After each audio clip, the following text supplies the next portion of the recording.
కథాస్రవంతి కీర్తిశేషులు కెఎన్వై పతంజలి గారి ఒక దెయ్యం ఆత్మకథ నుండి కొమ్ముల కుందేలు కథ వినిపిస్తున్నవారు పప్పు భోగారావు.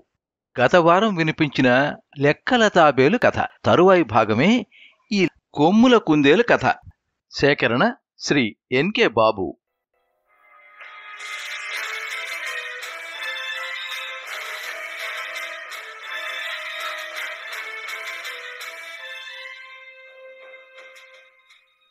పూర్వం ఒకానొకప్పుడు కింపురుషుల రాజ్యాన్ని మా ముత్తాతగారు పరిపాలించే కాలంలో నల్లగొండ అడవుల్లో కొన్ని కుందేళ్లు కాపురం ఉండేవి.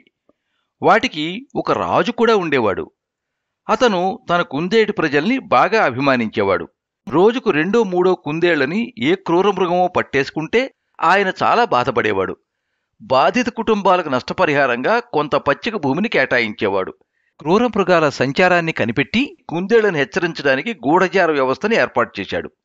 కుందేళ్లు మామూలుగా తిరిగే భూమి సమస్తము యుద్ధరంగమేనని భావించి ఆత్మరక్షణ కోసం బొరియలు తవ్వించి పారిపోవడానికి రహస్య సొరంగాలు ఏర్పాటు చేయించాడు. ప్రజలను ప్రేమించి వారి క్షేమం కోసం వనదేవతకు ప్రత్యక్ష పూజలు చేయించాడు.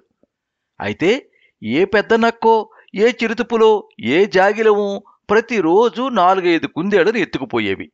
ఎంత ప్రయత్నించినా జనక్షయం తగ్గలేదు.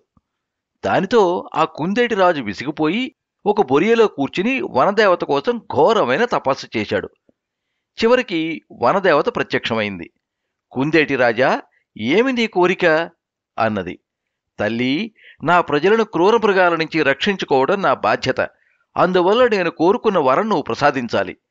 మాకు సింహాలకుండే కోరలు కావాలి, మొసలకుండే దవడలు కావాలి, ఏనుగులకుండే దంతాలు కావాలి, ఖడ్గమృగానికుండే కొమ్ము కావాలి అని కుందేటి రాజు కోరాడు.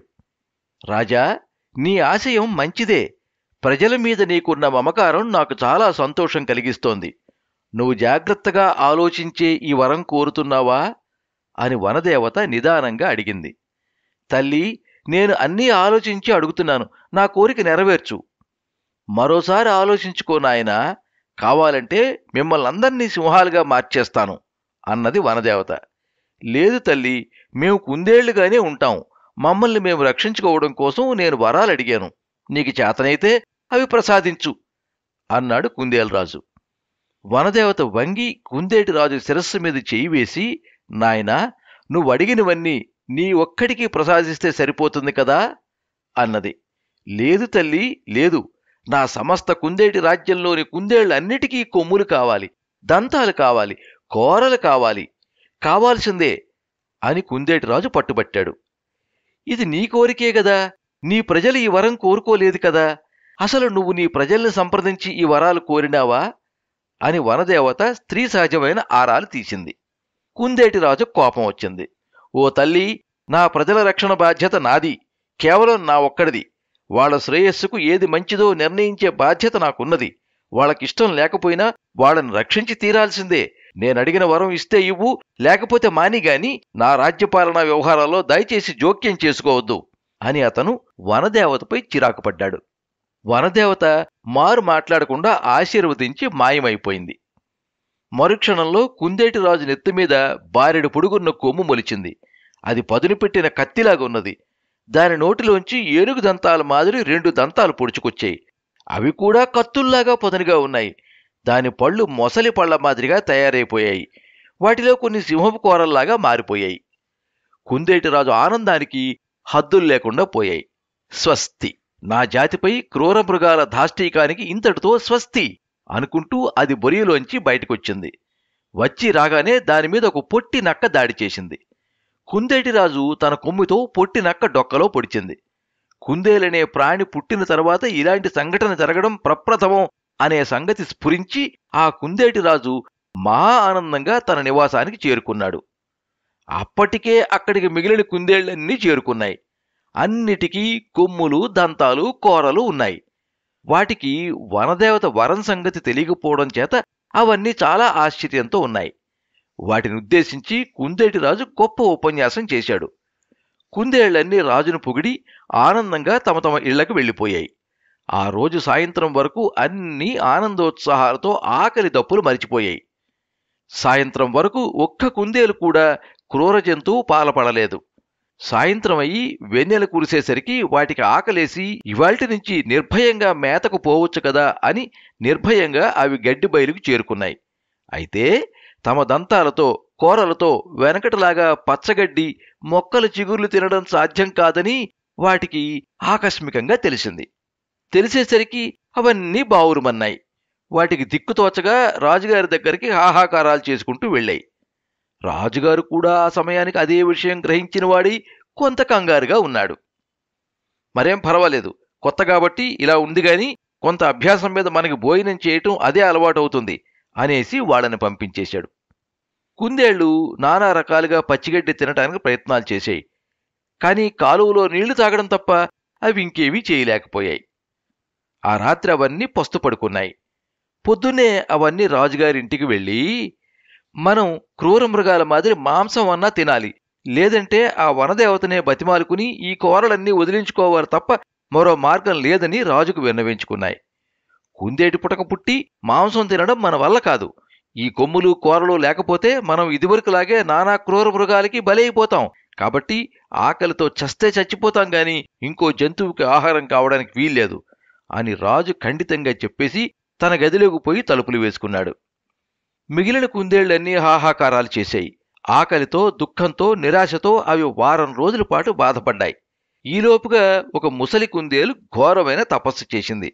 వనదేవత ప్రత్యక్షం కాగా, తల్లి, మా రాజు మూర్ఖుడై ఈ వరం కోరాడు.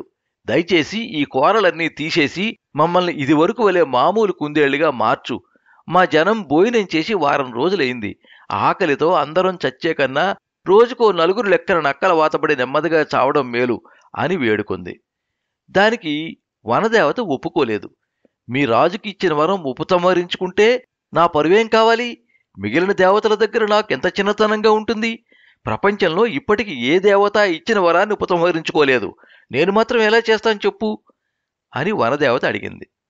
మరైతే మేమందరం ఇలా ఆకలితో చావాల్సిందేనా అని ఆ ముసలి కుందేలు అడిగింది. మీ రాజు బతికినంతకాలం నా వరం ప్రభావం చూపుతుంది. అంతవరకు మీరు ఏం చేస్తారో మీ ఇష్టం. ఈ విషయంలో నేనేమీ చేయలేను. ఇంకేదైనా వరం కావాలంటే కోరుకో, తక్షణమే ఇస్తాను అన్నది వనదేవత. ముసలి కుందేలు వనదేవత వంక కోపంగా చూసి అక్కడి నుంచి వచ్చి తన బొరియలో కూర్చుని ఆలోచన చేసింది. తెల్లవారేటప్పటికీ దానికి ఉపాయం తోచింది. మిగిలిన కుందేళ్లను సమావేశపరిచి, మన రాజు బతికుండగా మనకి ఆకలి చావు తప్ప వేరే గత్యంతరం లేదు. ఇంతమంది చావడం కంటే ఒక్కడు, వాడు రాజైనా చివరికి దేవుడైనా సరే చావడం మంచిది.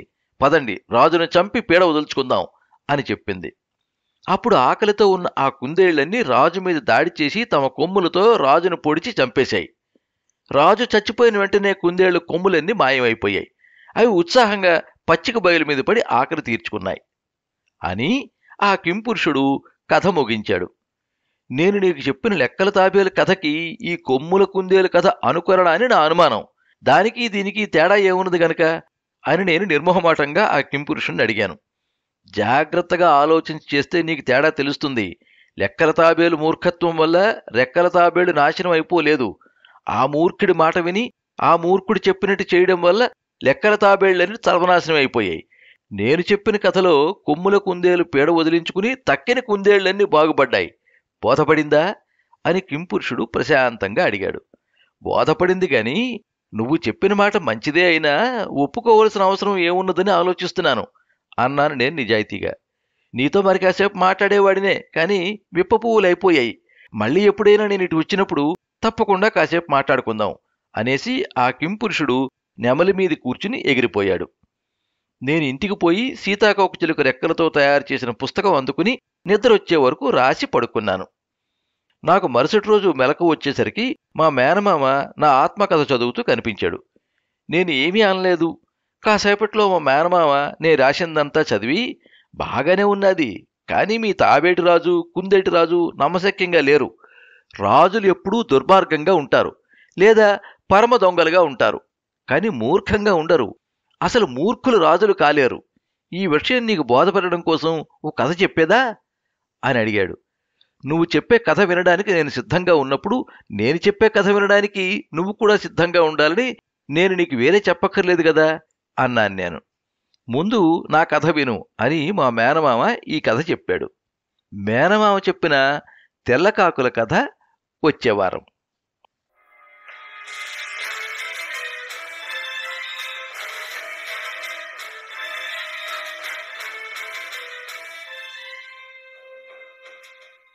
మీరింతవరకు ఒక దెయ్యం ఆత్మకథ నుండి కొమ్ముల కుందేలు కథ విన్నారు. కలం కీర్తిశేషులు KNY పతంజలి, గళం పప్పు భోగారావు, కూర్పు పప్పు వరుణ్. తెల్లకాకుల కథ తరువాయి భాగంలో. ఈ కథ మీద మీ అమూల్యమైన అభిప్రాయాన్ని కింద కామెంట్ బాక్స్లో రాయండి. ఈ వీడియోని లైక్ చేయండి, మీ మిత్రులందరికీ షేర్ చేయండి. ఇలాంటి మరిన్ని మంచి కథలు వినిపించడానికి ఈ ఛానల్ని సబ్స్క్రైబ్ చేసుకోండి. పక్కనే ఉండే బెల్ ఐకాన్ని క్లిక్ చేస్తే ఇలా అప్లోడ్ చేసే వీడియోల వివరాలన్నీ కూడా మీకు ఎప్పటికప్పుడు నోటిఫికేషన్ ద్వారా తెలుస్తాయి. ఎప్పుడు మీ అభిమానాన్ని కోరుకునే పప్పు భోగారావు. సర్వే జనాః సుఖినో భవంతు. కథా స్రవంతి.